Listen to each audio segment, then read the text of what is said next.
কেন রে, আমার গলা কি কাকের মতো নাকি? আমি কথা বললে লোক ছুটে আসবে। তো গাইস, আজকে আমরা যাব বিয়ে বাড়িতে, বন্ধুর বৌভাত। তো রেডি হতে এসেছি। এই যে আমার চুলটাকে দেখো কি কি করছে, অত্যাচার করছে চুলের উপরে। স্ট্যান্ড টানলে ভালো হতো।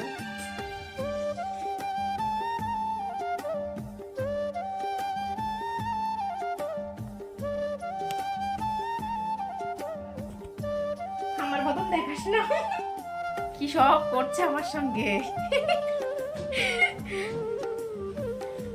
ওরে বাবারে, পুরাই না দিস শয়তানি করে।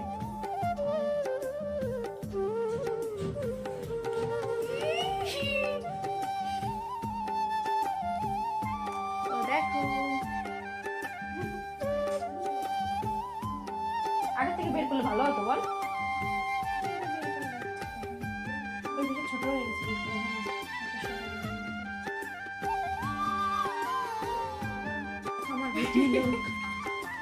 তো গাইস, আমি মোটামুটি ভাবে রেডি হয়েছি, পুরোটা রেডি হয়নি, এখনো মেকআপ বাকি রয়েছে। আমার শাড়িটা দেখিয়ে রেডি আমি ভালোভাবে, পেছন ক্যামেরা দিয়ে দেখা না তো বুঝতে পারবি না। তো দেখো, আমি রেডি হয়ে গেছি। আমাকে কেমন লাগছে তোমরা সবাই কমেন্ট করে জানিও। আর চুলটা দেখো, হয়েছে পেছনে চুলটা দেখানো। তো এখন বাড়িতে যাবো, বাড়িতে গিয়ে মেকআপ করবো। চলো, তারপরে তোমাদের সঙ্গে আবার দেখা হচ্ছে। তো বাড়িতে চলে এসেছি, এসেই মেকআপ নিয়ে বসে পড়েছি। যাওয়ার কথা ছিল 7:30টার সময়, সেখানে 7:30টা পার করে গেছে, জানি না কখন বেরোতে পারবো। তো আমার মুখের মেকআপটা কমপ্লিট হয়ে গেছে, ফাউন্ডেশন ফেস পাউডার দেওয়া হয়ে গেছে। এখন আমি চোখটা আঁকাচ্ছি আর কি। আর সত্যি কথা বলতে আমি মেকআপ পারি না, মানে আগে তো একদমই পারতাম না, এখন যাই হোক একটু পারি মোটামুটি, মানে আমার চলে যায় আর কি। তো আগে যদি কোথাও বিয়ে বাড়ি টিয়ে যেতাম, সবাইকে ডাক দিতাম, মানে যারা একটু মোটামুটি জানতো আর কি। যেরকম পল্লবী, আমার পাশে বাড়ি একটা বান্ধবী ছিল, তো ও থাকতে ওর কাছে যেতাম, সবাইকে বলতাম আমাকে একটু সাজিয়ে দে। তো এখন মোটামুটি করতে পারি, করতে করতে মানে কিছুটা আইডিয়া চলে এসেছে। আর আজকে সব থেকে বড় সমস্যা হচ্ছিল, আমি মানে বিয়ে বাড়িতে বেসিক্যালি যে লিপস্টিকটা নিয়ে যাই, সেই লিপস্টিকটা পাচ্ছিলাম না, পড়ে গেছিলো খাটের এক পাশে।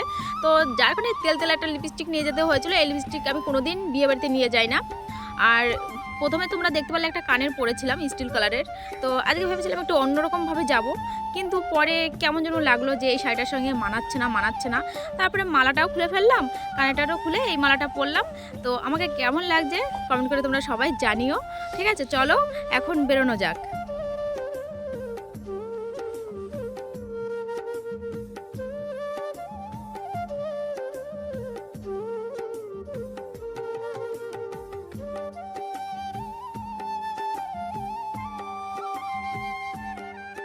সত্যি কথা বলতে বিয়ে বাড়িতে আমার একদমই ভালো লাগে না ভিডিও করতে, কারণ সামনাসামনি ভয়েস দেওয়া যায় না, গানের জন্য কপিরাইট ফেলে দেবে।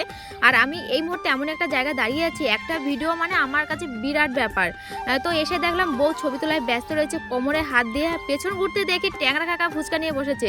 তো আমি কিন্তু সবার ফুচকা খাই না, ট্যাংরা কাকার ফুচকা একমাত্র খাই। তারপরে চলে এসেছি ফুচকা খেতে, এত ঝাল দিয়েছিল কাকা ফুচকাতে। সোজা চলে গেলাম কফি স্টলে কফি খেতে। আর কফি খেতে গিয়ে তো ব্যাক শুনলাম ভিডিও করার জন্য।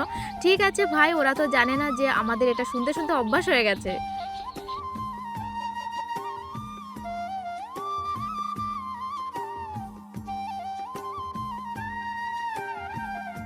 আজকের ভিডিওটা খুব বেশি বড় হয়নি, ছোট্ট একটা ভিডিও, কারণ আমি আর সৌরভী শুধু এসেছি, আর সব বন্ধুরা আসেনি।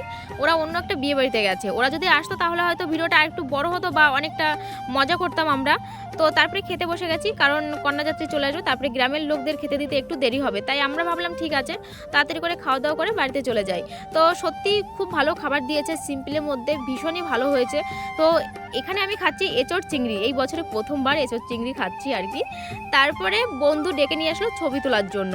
এখন আমরা ছবি তুলবো, ছবি তোলা হয়ে গেছে। আর এখানে দাঁড়িয়ে আছে বন্ধুর বউ, আর মনে হয় খুব সম্ভবত বন্ধুর ঠাকুরমা মনে হয়, আমি ঠিক জানি না। ঠিক আছে, এদের বাড়ি এই দিয়ে আমি দুবার আসলাম। তো চলো, তারপরে আর কিছু বলার নেই, দেখানোর নেই। এখন আমি ভিডিওটা শেষ করে দেবো। সবাই ভালো থেকো, সুস্থ থেকো, সবাইকে জানাই গুড নাইট।